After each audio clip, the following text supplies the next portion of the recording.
Online students, check your audio and video.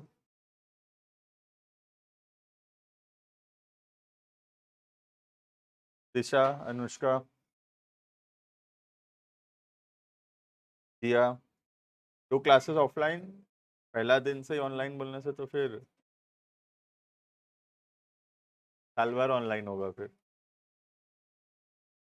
Anurag also, check your audio and video.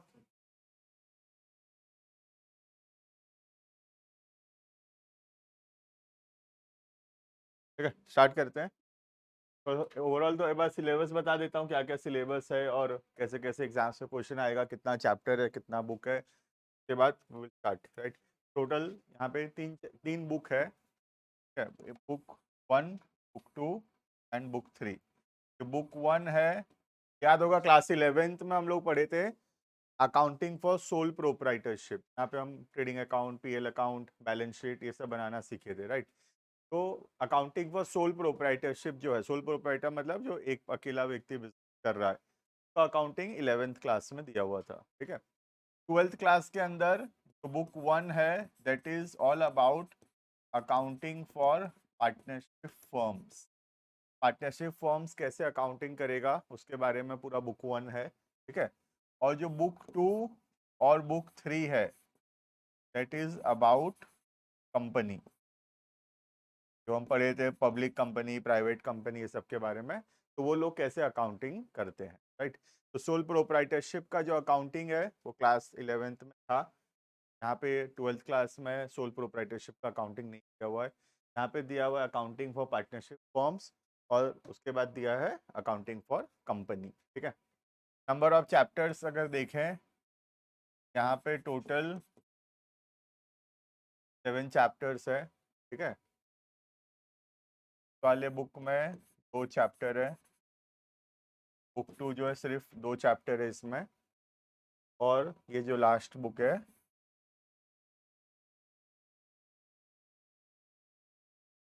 5 chapter है. तो overall 14 chapters दिया हुआ है पूरे सिलेबस के अंदर. ठीक है, जिसके अंदर जो ज़्यादा ज़्यादा टाइम जिसमें लगेगा बुक 1 में लगेगा. 50% टाइम बुक 1 में लगेगा और बाकी 50% टाइम लगेगा book 2 and book 3 combined.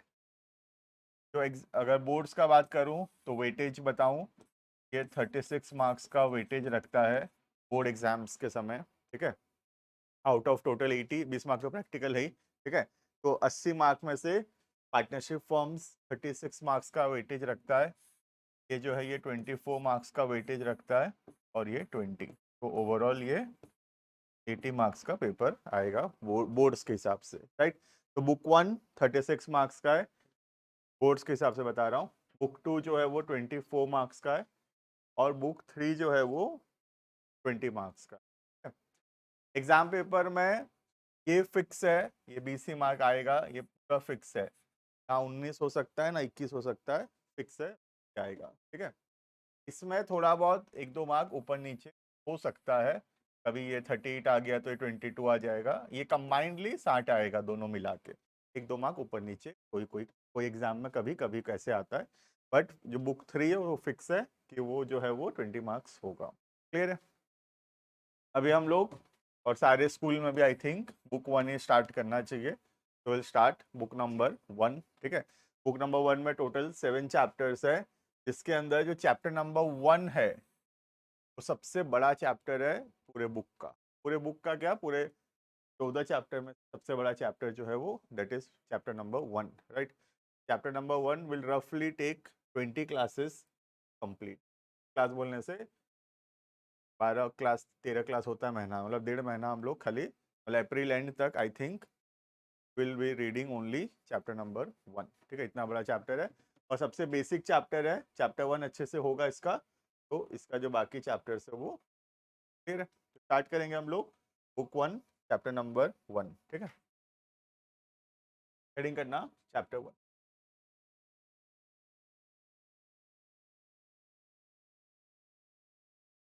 Chapter 1 नाम accounting for partnership form fundamental.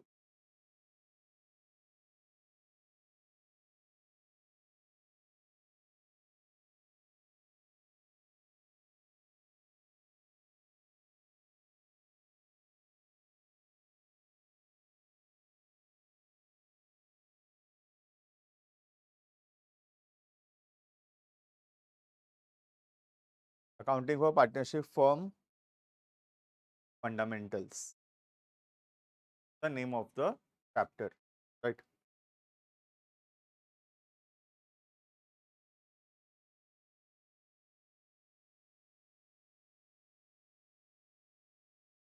तो पार्टनरशिप होता क्या है, सबसे पहले हम देखते हैं। वैसे हम पढ़े हैं पहले भी, what is partnership, already class 11th के अंदर बीएसटी में पढ़ाया गया होगा। चैप्टर नंबर 2 था तो बीएसटी में डिफरेंट टाइप्स ऑफ बिजनेस, जहाँ पे sole proprietorship, partnership, cooperative society, company, सब पढ़े होंगे, ठीक है। उसके अंदर पढ़ाया गया था व्हाट इज पार्टनरशिप। नाम से बेसिक डेफिनेशन बोलूं, पार्टनरशिप का मतलब है जब दो या दो से ज्यादा व्यक्ति मिलकर कोई बिजनेस को करते हैं, then that is called as partnership. Sole proprietorship में क्या होता है, जब एक अकेला व्यक्ति बिजनेस कर रहा है, there is only one person doing the business, he is the sole owner, अकेला मालिक है वो, then he is called, that business is called as sole proprietorship. Sole मतलब वन, राइट। वैसे ही पार्टनरशिप का मतलब होता है जब एक से ज्यादा, मतलब मिनिमम टू, टू या टू से ज्यादा लोग मिलके बिजनेस कर रहे हैं with the objective of earning profit and distributing the profit among themselves, then it is called as partnership, right। तो ये तो सबसे easy definition है। बाकी जो दिया हुआ एग्जैक्ट डेफिनेशन वो हम लिखेंगे, बट समझने के हिसाब से सिंपल सा मीनिंग है, जब दो से या दो से ज्यादा लोग मिलकर कोई बिजनेस कर रहे हैं, then that is called as partnership, right। जैसे फॉर एग्जांपल ए, बी और सी मिलकर एक बिजनेस स्टार्ट किए, then that business will be called as partnership business. तो क्या बोलेंगे, पार्टनरशिप बिजनेस बोलेंगे, ठीक है, क्योंकि दो से ज्यादा लोग हैं इसमें, राइट। मैक्सिमम कितने हो सकते हैं, एनीवन कैन टेल, कितने हो सकते हैं मैक्सिमम? 50, मैक्सिमम 50 हो सकते हैं, ठीक है। 50 करेंटली जो है गवर्नमेंट के द्वारा दिया गया है, बट 100 जो तुम बोल रहे हो वो लिखा हुआ है कि it can be extended up to 100, मतलब गवर्नमेंट चाहे तो फ्यूचर में मैक्सिमम लिमिट को 100 कर सकता है, बट करेंटली अभी जो गवर्नमेंट प्रेस्क्राइब किया है वो 50 किया है। तो as on today if I tell, then minimum number of person required is 2 and the maximum number of person will be 50। इस 50, ये जो 50 का लिमिट है, ये फ्यूचर में जाके 100 भी किया जा सकता है by the central government, but अभी किया नहीं गया है, राइट। तो अभी के लिए कोई पूछे तो इट विल बी 2 से 50 तक हो सकता है मैक्स, ठीक है। इन लोगों को क्या बोलेंगे, ए, बी और सी को क्या बोलेंगे, they are called as partners. क्या बोलेंगे, पार्टनर बोलेंगे, they are called as partner. और इनका जो दुकान होगा, जो बिजनेस होगा, का भी एक नाम रखे होंगे ये लोग, तो एबीसी एंड कंपनी नाम रखें, तो क्या बोलेंगे, पार्टनरशिप फर्म बोले, राइट। तो collectively they are called as partnership firm, को मिला के क्या बोलते हैं, पार्टनरशिप फर्म बोलते हैं। और इंडिविजुअली उन लोगों को क्या बोलते हैं, पार्टनर, राइट। तो individually they are called as partners and collectively they are called as partnership firm, right. तो एबीसी अगर मिलके बिजनेस कर रहे हैं तो ए को क्या बोलेंगे, ए को पार्टनर बोलेंगे, और ए, बी और सी मिलके जो बिजनेस कर रहे हैं उस बिजनेस को क्या बोलेंगे, पार्टनरशिप फर्म बोलेंगे, क्लियर है। तो यहाँ पे 3-4 वर्ड आता है, एक आ गया पार्टनरशिप, पार्टनर वर्ड, दूसरा हो गया पार्टनरशिप फर्म, राइट। तीसरा हो गया मिनिमम कितने लोग होने चाहिए, मिनिमम 2 लोग होने चाहिए, एक अकेला व्यक्ति है, then that is sole proprietorship, right. Minimum 2 होने चाहिए, और मैक्सिमम कितने हो सकते हैं, मैक्सिमम 50 हो, फिर ये हो गया limit on the number of. क्या ऑब्जेक्टिव है इन लोगों का, एबीसी मिलके क्या कर रहे हैं, दे आर डूइंग बिजनेस, है ना। तो ऑब्जेक्टिव क्या होना चाहिए, हमेशा बिजनेस करना होना चाहिए, और उस बिजनेस का ऑब्जेक्टिव क्या होना चाहिए, प्रॉफिट कमाना, और उस प्रॉफिट को कमा के क्या करेंगे, आपस में शेयर करना, आपस में डिस्ट्रीब्यूट करना, क्लियर है। तो अगर बिजनेस नहीं है या प्रॉफिट अर्निंग मोटिव नहीं है या प्रॉफिट शेयरिंग नहीं है, तो फिर उसको हम पार्टनरशिप, राइट। जैसे फॉर एग्जांपल ए, बी और सी मिलके गरीबों का हेल्प करते हैं, they run a orphanage let's say, या एक ओल्ड एज होम चलाते हैं एबीसी मिलके, तो क्या एबीसी को पार्टनरशिप बोलेंगे? Answer is no, because they are not doing any business, वो कोई बिजनेस नहीं कर रहे, राइट? उनका ऑब्जेक्टिव पैसा कमाना नहीं है। तो पार्टनरशिप कहलाने के लिए ऑब्जेक्टिव बिजनेस करना होना चाहिए, उस बिजनेस का ऑब्जेक्टिव पैसा कमाना होना चाहिए, और उस पैसे को डिस्ट्रीब्यूट भी करना पड़ेगा, राइट? जैसे फॉर एग्जांपल वो लोग बिजनेस कर रहे हैं, ठीक है, पैसा कमा रहे हैं, लेकिन पैसा सिर्फ ए और बी रखते हैं, सी को नहीं देते हैं, क्या ये पार्टनरशिप कहलाएगा? Again the answer is no, partnership नहीं कहलाएगा, क्योंकि sharing of profit is also essential, profit sharing होना जरूरी है सारे पार्टनर्स के। क्लियर है, समझ में आ रहा है? तो अगर बाई चांस ऐसा ऐसा लोग डिसाइड करते हैं कि प्रॉफिट सिर्फ ए और बी रखेंगे, सी को नहीं देंगे, क्यों आया है, क्यों बिजनेस कर रहा है सी, है ना? सी बनेगा ही क्यों पार्टनर? तो ऐसा ऐसा ऐसा बिजनेस को पार्टनरशिप। क्लियर है? या फिर ऑब्जेक्टिव पैसा कमाना नहीं है, जैसे मैं एग्जांपल दिया, ऑर्फनेज चला रहे हैं, ओल्ड एज होम चला रहे हैं, फिर that is not called as partnership. Clear है ये? देखो स्कूल चला रहे हैं, दैट इज ऑल्सो, तो पता है स्कूल, पहले भी बताया हूँ मैं ये बात, जैसे स्कूल हो गया, हॉस्पिटल हो गया, these are all not for profit, ये पैसा कमाने के लिए है। हॉस्पिटल क्यों है बताओ? हॉस्पिटल है गरीबों का हेल्प करने के लिए। स्कूल क्यों है? स्कूल एजुकेशन को बढ़ावा देने के लिए। ऐसा जो उनके डॉक्यूमेंट में लिखा हुआ बता रहा हूँ मैं, रियल में जो है वो अलग है, ठीक है, डॉक्यूमेंट में जो लिखा है। तो Vikas hospital, what is the objective of Vikas hospital? To promote medical facility. What is the objective of Vikas school? Promote education. The objective is not to earn profit. As per books of account, as per the documents, the objective is not to earn profit. तो क्या विकास partnership कर सकता है? क्या विकास school partnership हो सकता है? कभी नहीं हो सकता।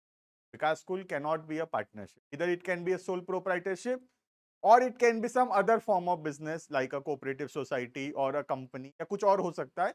पार्टनरशिप, क्योंकि पार्टनरशिप में ऑब्जेक्टिव पैसा कमाना होना चाहिए। तो कोई भी स्कूल, कोई भी हॉस्पिटल्स का objective just for in the books of accounts या in the paper I am telling, उनका ऑब्जेक्टिव पैसा कमाना नहीं। विकास स्कूल हो गया, विकास हॉस्पिटल हो गया, क्या ये सब पार्टनरशिप के नाम से रन कर सकते हैं? आंसर इज नहीं कर सकते। क्लियर है ये? समझ में आ गया क्या क्या चीज जरूरी है पार्टनरशिप के अंदर? अभी डेफिनेशन लिखेंगे हम लोग, बट ओवरऑल समझ में आ गया होगा what is essential in a partnership, right? देखना, तो पार्टनरशिप को गवर्न करता है पार्टनरशिप एक्ट 1930। एक एक्ट बना है 1932 में, जो गवर्न करता है पार्टनरशिप के बिजनेस को, ठीक है? उस एक्ट के अंदर एक सेक्शन नंबर 4 है, तो इसका डेफिनेशन बताता है पार्टनरशिप का, राइट? तो लिखेंगे हम लोग according to section 4,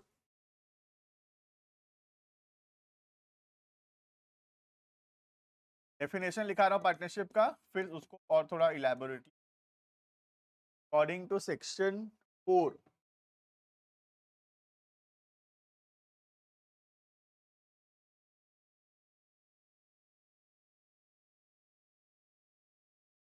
partnership act 1932, act याद रखना, उसका ईयर 1932, ठीक है? Partnership is defined as,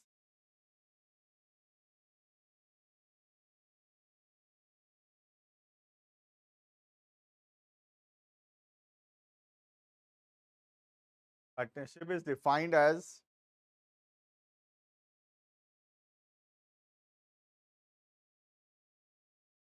the relation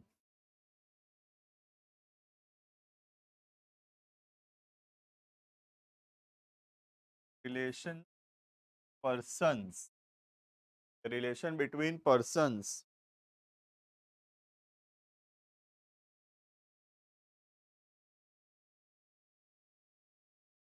who have agreed to, who have agreed to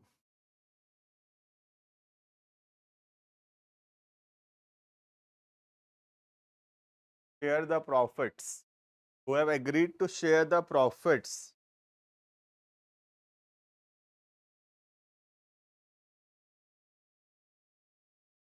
of a business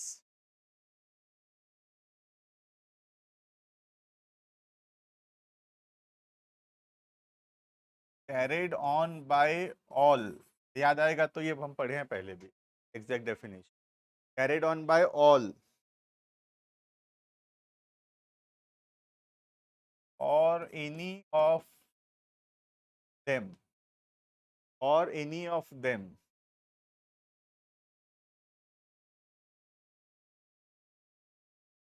acting for all or any of them acting for all। Copy में बोला था थोड़ा, अगर नहीं बनाए तो देख लेना, नेक्स्ट क्लास में नया कॉपी बना लेना। लॉन्ग कॉपी रखना रूलिंग, और मैक्सिमम जितना पेजेस हो सके, बिकॉज अगर पतला पतला कॉपी बनाओगे तो फिर बहुत सारा हो जाएगा एट द एंड, और एक दो कॉपी पे गुम भी हो जाता है, ये मेरा पास्ट एक्सपीरियंस है। तो फिर उसको जेरोक्स कराते फिर, ठीक है। कोशिश करना कि जो मैक्सिमम पेजेस का कॉपी है वो बनाओ। मैं भी 300-400 पेज का कॉपी बनाओगे तो भी 2 लग जाएगा कम से कम, और ऐसे 100 पेज का कॉपी बनाओगे तो फिर 8-10 तो कॉपी हो जाए, ठीक है। कोशिश करना 300-400 पेज कॉपी लगाओ, सो दैट 2 कॉपी में हो जाए कम से कम। क्लियर है? तो आज अगर कुछ नहीं लाए तो उसको फिर उतार लेना, नया कॉपी बना के उसको लिख लेना, ठीक है ना। तो according to section 4 of the Indian partnership act, partnership is defined as, partnership क्या है, ठीक है। तो पार्टनरशिप एक रिलेशनशिप है between persons who have agreed to share the profit. कुछ लोग मिलके क्या कर रहे हैं, बिजनेस कर रहे हैं, और बिजनेस में जो प्रॉफिट कमाएंगे उस प्रॉफिट को क्या करेंगे, आपस में शेयर करेंगे। क्लियर है? तो पार्टनरशिप का डेफिनेशन बोलता है कि प्रॉफिट शेयरिंग करना मैंडेटरी है। प्रॉफिट शेयरिंग अगर नहीं हो रहा है, that is not called as a partnership. का मतलब एग्जाम्पल के तौर पे सोच लो, ए बी सी मिलके बिजनेस कर रहे हैं, एंड दे हैव डिसाइडेड कि जो प्रॉफिट होगा वो सिर्फ ए और बी को मिलेगा, को नहीं मिलेगा। प्रॉफिट होगा सिर्फ किसको मिलेगा, ए और बी को मिलेगा, ठीक है। तो क्या हम ऐसा पार्टनरशिप एग्रीमेंट कर सकते हैं? आंसर इज नो, हम ऐसा पार्टनरशिप एग्रीमेंट नहीं कर सकते। यहाँ पे प्रॉफिट सबको नहीं मिल रहा, प्रॉफिट सबको मिलना जरूरी, बट ये बात याद रखना, बराबर मिलना जरूरी नहीं, इक्वल नहीं बोल रहा, थोड़ा हिस्सा देना जरूरी है बोल रहा, राइट। तो ऐसा हम 1 लाख कमाए, हम 1,000 दे रहे हैं तब भी चलेगा, लेकिन देना जरूरी है, बराबर होना दैट इज नॉट रिक्वायर्ड, ठीक है। क्लियर है ये पहली बात। लेकिन कहीं पर भी ये नहीं बोलता डेफिनेशन कि लॉस शेयरिंग भी मैंडेटरी है। लॉस शेयरिंग अगर नहीं भी हो रहा है तो चलेगा। जैसे कि एग्जांपल, एबीसी मिलके बिजनेस कर रहे हैं, एंड दे हैव डिसाइडेड जो प्रॉफिट होगा वो सोच लो दे विल शेयर इक्वली, लेकिन जो लॉस होगा वो सिर्फ ए बियर करेगा, या सिर्फ ए और बी बियर करेंगे लॉसेस, लॉस को बियर नहीं करेगा। क्या ऐसा एग्रीमेंट हो सकता है? आंसर इज एग्रीमेंट हो सकता है। क्लियर है? तो sharing of profit is a mandatory condition, profit sharing जरूरी है, लॉस शेयरिंग ऐसा जरूरी, राइट। तो पार्टनरशिप, पार्टनर्स आपस में एग्री कर सकते हैं। मन में डाउट आ रहा होगा, मैं 2 मिनट में डाउट भी बताता हूँ, फिर उसका आंसर बता। तो लॉस शेयरिंग जो है वो मैंडेटरी नहीं है, इसका मतलब एक और भी आपस में डिसाइड कर सकते हैं हम लोग लॉस बियर कर लेंगे, तो लॉस नहीं, लेकिन प्रॉफिट हुआ तो प्रॉफिट कर लेंगे, ऐसा एग्रीमेंट कर सकते हैं चाहे तो, राइट। अब मन में सवाल आ सकता है कि ऐसा क्यों करेगा कोई, मन में सवाल आ सकता है कि ऐसा क्यों करेंगे हम, सी अगर सी प्रॉफिट में हिस्सा पा रहा है, लॉस में भी हिस्सा देना चाहिए, है ना। हम सी को ऐसा पार्टनर क्यों बनाएंगे, है? देखो, हो सकता है कि आने से ए और बी को बहुत ज्यादा बेनिफिट्स हो रहा है, ठीक है। तो सी के आने से अगर बहुत ज्यादा बेनिफिट हो रहा है, हो सकता है ए और बी आपस में बात डिसाइड करें कि ठीक ले लेते हैं, प्रॉफिट में हिस्सा दे देंगे, लॉस हुआ तो हम देख लेंगे।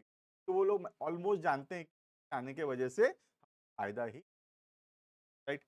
या फिर एक माइनर भी हो सकता है, अगर तुमको याद होगा चैप्टर 2 ही, तो माइनर को भी पार्टनर बना सकते हैं लेकिन only for the profits, loss के लिए। तो सी अगर माइनर है, माइनर मतलब बिलो द एज ऑफ 18, ठीक है। सी अगर माइनर है, माइनर को हम पार्टनर बना सकते हैं लेकिन फिर माइनर सिर्फ प्रॉफिट में हिस्सा पाएगा, लॉस अगर होगा तो वो शेयर नहीं। क्लियर है? बनाएंगे पार्टनर, वही सवाल है, बना रहे हैं, रीजन यही है उसके आने से हमको ज्यादा फायदा। एग्जाम्पल के तौर पे सोच लो ये डांस एकेडमी है, ए और बी का एक डांस एकेडमी है, कि जो है डीआईडी लिटिल चैम्प्स का विनर है। अब बताओ सी को लूं कि नहीं पार्टनर? ले लेना चाहिए, कि डांस एकेडमी है, डीआईडी लिटिल चैम्प्स का विनर को अगर हम ले लेंगे पार्टनर तो हमारा डांस एकेडमी तो बहुत अच्छा चलेगा, उससे आने से बेनिफिट होने वाला है बेसिक, राइट। तो अभी जैसे एग्जाम्पल के तौर पे कोई क्रिकेट एकेडमी है ए और बी का, अब सी जो है एक अंडर 18 एज का एक प्लेयर है, ले लेने से फायदा है ना, बढ़ेगा उसका, राइट। क्लियर है? तो sharing of profit is mandatory, sharing of loss is not mandatory, right. Doing a business is mandatory, business करना जरूरी, बिजनेस नहीं, एग्जाम्पल के तौर में बताया ओल्ड एज होम चला रहे हैं या स्कूल है, हॉस्पिटल है, सब तो बिजनेस कहलाता, ये सब के लिए पार्टनरशिप। क्लियर है ये? तो थ्योरी लग रहा होगा स्टार्टिंग स्टार्टिंग में, but accounts is not theory, is 99% practical, ठीक है। बस एक दो क्लास में थोड़ा बहुत स्टार्टिंग में थ्योरी दिया, रेस्ट उसके बाद थ्योरी है ही नहीं पूरा अकाउंट्स में, खाली प्रैक्टिस। ज़्यादा क्लियर है?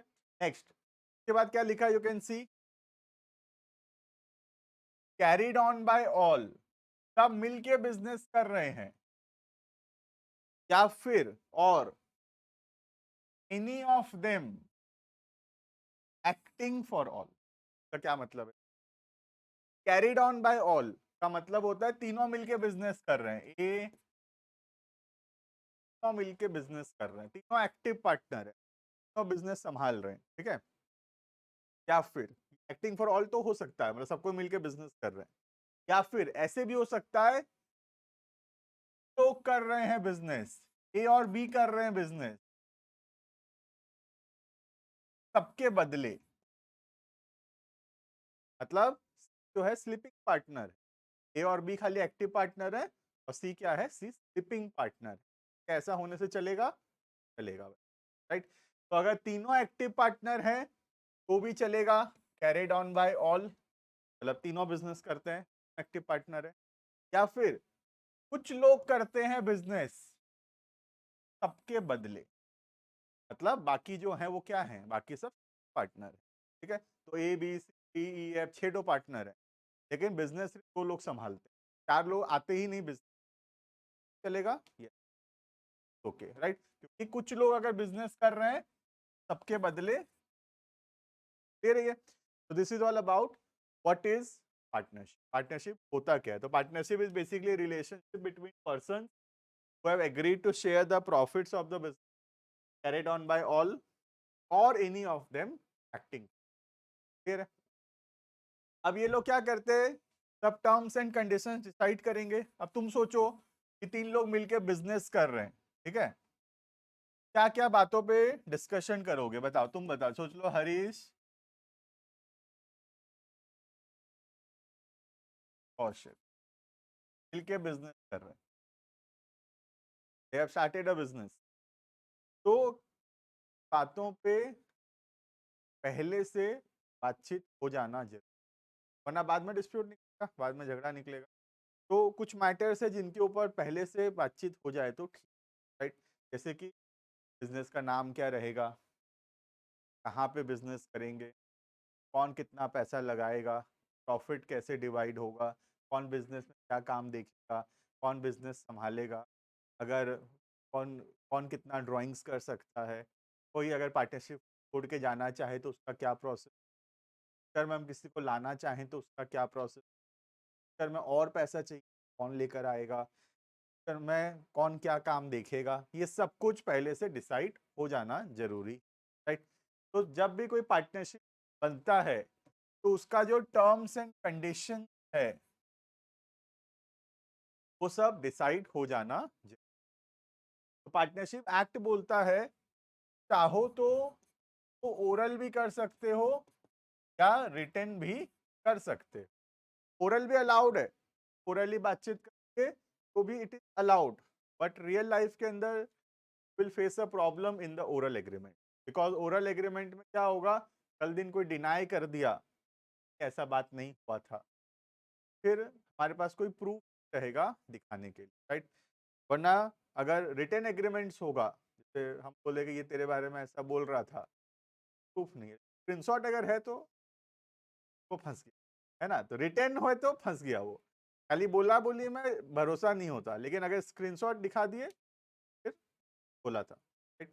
वैसे ही अगर सिर्फ ओरल एग्रीमेंट है तो उसका हो सकता है कोई वैल्यू ना हो, फ्यूचर में उसको प्रूव करना डिफिकल्ट हो जाए।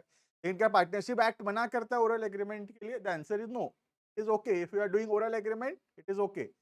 बट ऐसा देखा गया है रियल लाइफ में, ओरल एग्रीमेंट्स को अवॉइड करना चाहिए, ठीक है। एग्रीमेंट्स हमेशा किस में करना चाहिए? In written. जो रिटन फॉर्म में एग्रीमेंट किया जाता है उस डॉक्यूमेंट को बोलते हैं पार्टनरशिप डीड, क्लियर है? What is a partnership? Partnership deed is basically a document, a written agreement containing all the terms and conditions of the partnership। ये बातचीत हमको आपस में डिसाइड करना है कि फ्यूचर में झगड़ा वगड़ा ना हो, उस सब चीज को हम एक पेपर में लिख के और सबको साइन कर दें। क्या होगा, फ्यूचर में अगर कोई पर्सन डिनाई करता है कोई मैटर को लेकर, एक प्रूफ रहेगा कि हाँ ये सब कुछ बातचीत दे रही है, तो वो डॉक्यूमेंट को बोलते हैं हम पार्टनरशिप। देखना,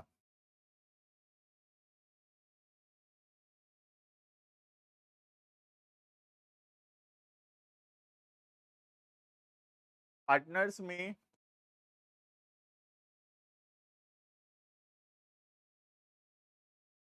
partners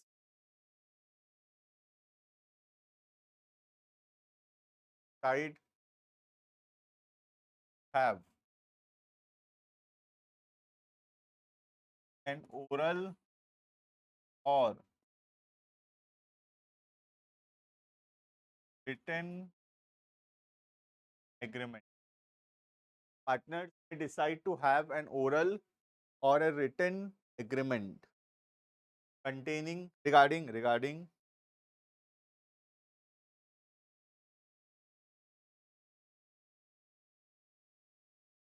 the terms and conditions of partnership, regarding the terms and conditions of partnership। Oral या रिटर्न कुछ भी हो सकता है, बट ऑब्वियसली प्रिफरेबल हमेशा रिटर्न होना चाहिए, right. Return agreement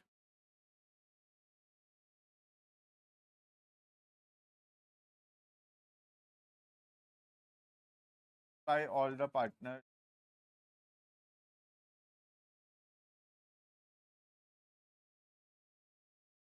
an agreement signed by all the partners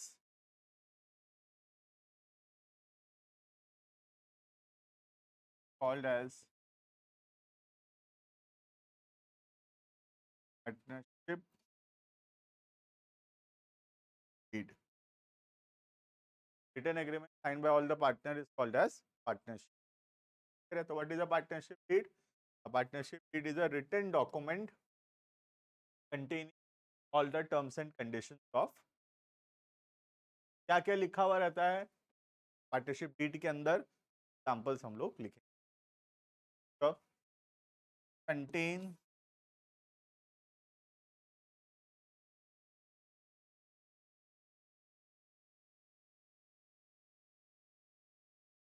matters like, contain matters like, example लिखेंगे हम इसके अंदर क्या क्या लिखा हुआ।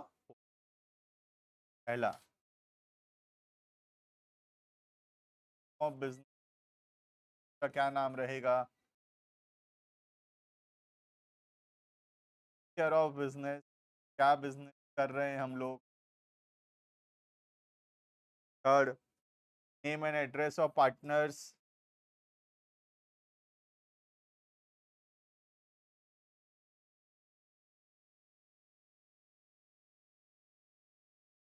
पार्टनर, कैपिटल कंट्रीब्यूशन, पैसा लगाएगा,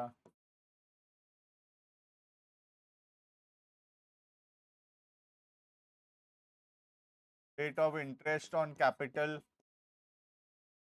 का कैपिटल लगाया उसके ऊपर उसको कितना इंटरेस्ट मिलेगा,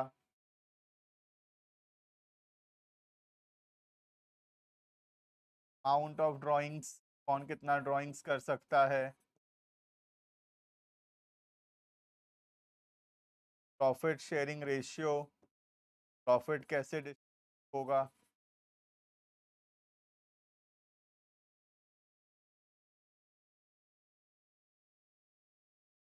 rate of interest on drawings, interest drawings करोगे तो उस पर कितना इंटरेस्ट देना पड़ेगा, रेट ऑफ ऑन, और भी जो बातचीत हो करो, कोई भी बात अपने मन से, मैं 9 बजे आऊंगा, तो मन तुम्हारा, तुम्हारे में तुम्हारे बीच में झगड़ा ना हो उसके लिए तुम्हारे को जो बातचीत करना जरूरी है करो, सब तो फाइन। तेरा what is a partnership deed, right?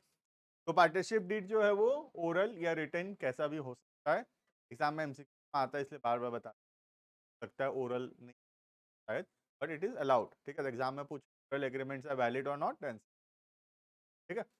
Oral या रिटन कैसा भी हो सकता है, रिटन प्रेफरेबल होता है, रिटन वाले को ही पार्टनरशिप। अब क्या मैंडेटरी है पार्टनरशिप होना? Again the answer is no, partnership deed होना मैंडेटरी भी नहीं है, तुम चाहो तो पार्टनरशिप कर सकते हो, है ना, in order to avoid dispute.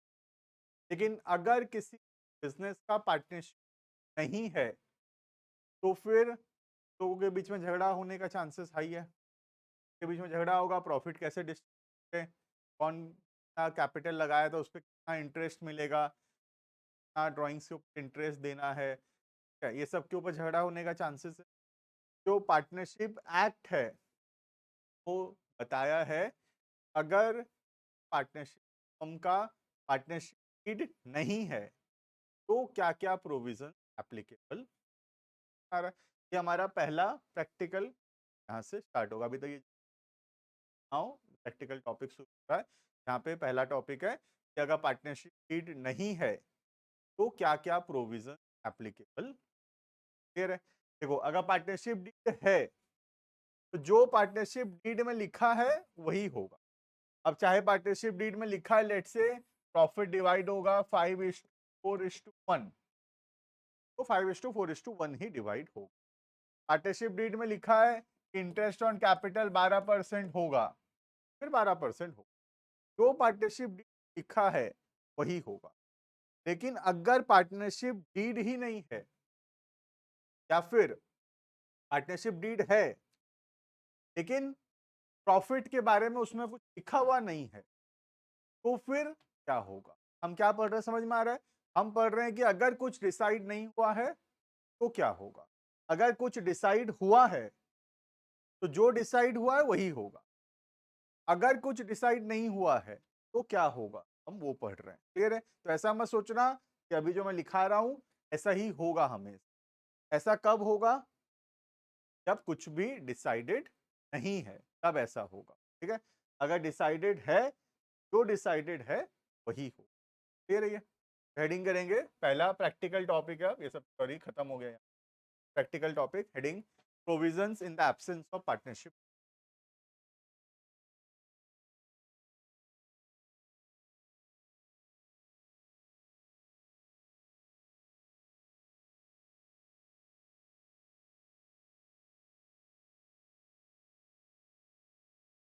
Provisions in the absence of partnership.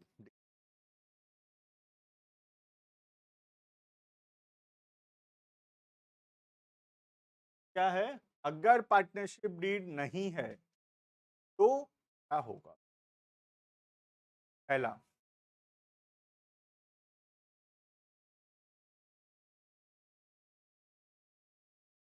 Profit और लॉस।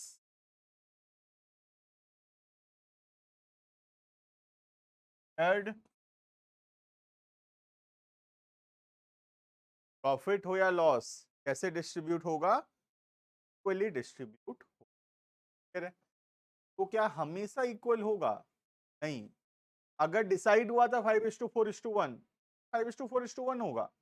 अगर डिसाइड हुआ था 2:1, 1 ही होगा। अगर कुछ भी डिसाइड नहीं हुआ था तो फिर हमारा अभी जो मैं पढ़ा रहा हूं वो हम पढ़ रहे हैं, कुछ डिसाइड नहीं हुआ था तो क्या होगा। फिर next,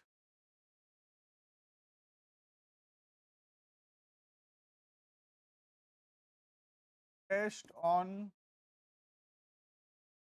capital not, interest on capital allow नहीं किया जाएगा। कोई कितना भी कैपिटल क्यों ना लगाया हो, क्वेश्चन बोलेगा ए 10 लाख लगाया है, 20 लाख लगाया है, बोल रहा है इंटरेस्ट ऑन कैपिटल देना चाहिए। लेकिन अगर डिसाइडेड नहीं था, पार्टनरशिप था, तो इंटरेस्ट कैपिटल आओ। फिर तो हम कंप्लीट करेंगे लिख के इसका प्रैक्टिकल क्वेश्चन जो point number 3, interest on drawing not charge. कोई कितना भी ड्राइंग्स क्यों ना करे पर हम इंटरेस्ट चार्ज करेंगे। Interest on drawings charge. हम कब कब है ये सब रूल? सब रूल कब है? जब कुछ भी डिसाइडेड नहीं। तब अगर सोच लो डिसाइडेड है कि इंटरेस्ट ऑन कैपिटल 10% होगा, 10 ही हो। अगर डिसाइडेड है इंटरेस्ट ऑन ड्राइंग 5% होगा, 5%। अगर कुछ नहीं डिसाइडेड है, फिर ये पॉइंट नंबर, नो सैलरी और commission out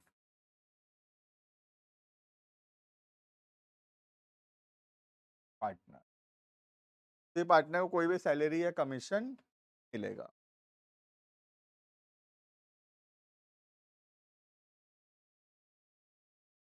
point number 5,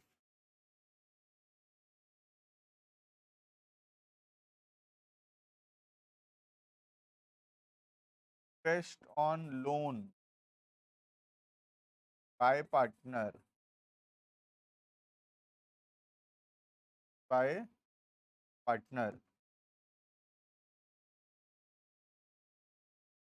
is allowed of percent per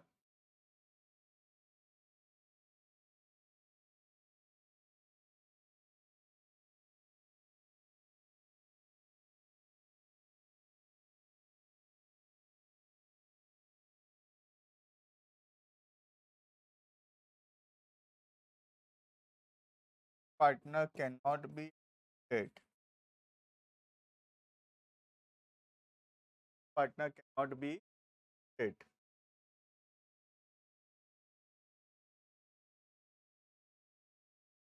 without the consent, मतलब हाँ बोलना, without the consent of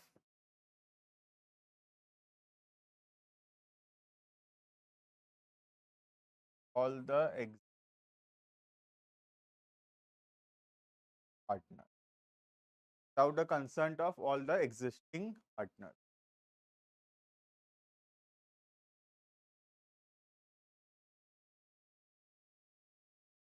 ठीक है, ये सब प्रोविजंस कब एप्लीकेबल है? जब कुछ भी डिसाइडेड। क्या क्या प्रोविजन है? कुछ तो बहुत सिंपल है, जैसे कि ये तो ये समझ में आ रहा होगा, प्रॉफिट हो या लॉस हो तो इक्वली डिस्ट्रीब्यूट करेंगे। सेकेंड, कोई भी पार्टनर कितना भी कैपिटल क्यों ना लगाया हो, कोई पार्टनर ज्यादा कैपिटल लगाया है, कोई पार्टनर कम कैपिटल लगाया है, लेकिन किसी को भी हम इंटरेस्ट ऑन कैपिटल। थर्ड, कोई कितना भी ड्राइंग्स किया हो, कोई पार्टनर ज्यादा ड्राइंग्स किया है, कोई पार्टनर कम ड्राइंग्स किया है, फिर हम किसी भी पार्टनर से इंटरेस्ट ऑन ड्राइंग्स मांगेंगे। फोर्थ, कोई भी पार्टनर को कोई भी प्रकार का सैलरी या कमीशन नहीं मिले। यूजुअली सैलरी क्यों मिलता है, देखो बताता हूँ। जैसे ए बी और सी पार्टनर है, ए जो है वो एक्टिव पार्टनर है और बी और सी जो स्लीपिंग पार्टनर है। बी और सी घर में सो रहे हैं आराम से, सारा काम ए कर रहा है, तो ए को कुछ तो एक्स्ट्रा मिलना चाहिए ना बी और सी के कंपैरिजन में। इसलिए क्या होता है, तो एक्टिवली काम करता है उसको थोड़ा हम एक्स्ट्रा सैलरी देते हैं। तो एक्टिवली काम कर रहा है, प्रॉफिट सारा सबको मिल रहा है, तू एक्टिवली काम कर रहा है, तेरे को एक्स्ट्रा क्या मिल रहा है, तेरे को ले 50,000 या लाख रुपया महीने का सैलरी और एक्स्ट्रा मिलेगा। ठीक है, यूजुअली एक्टिव पार्टनर को कुछ एक्स्ट्रा मिलता है सैलरी, या फिर ज्यादा सेल्स कराता है एक्टिव पार्टनर, बिक्री कराता है, काम में ध्यान देता है, सेल्स आता है, इसलिए उसको थोड़ा कमीशन देते हैं। ठीक है, यूजुअली एक्टिव पार्टनर।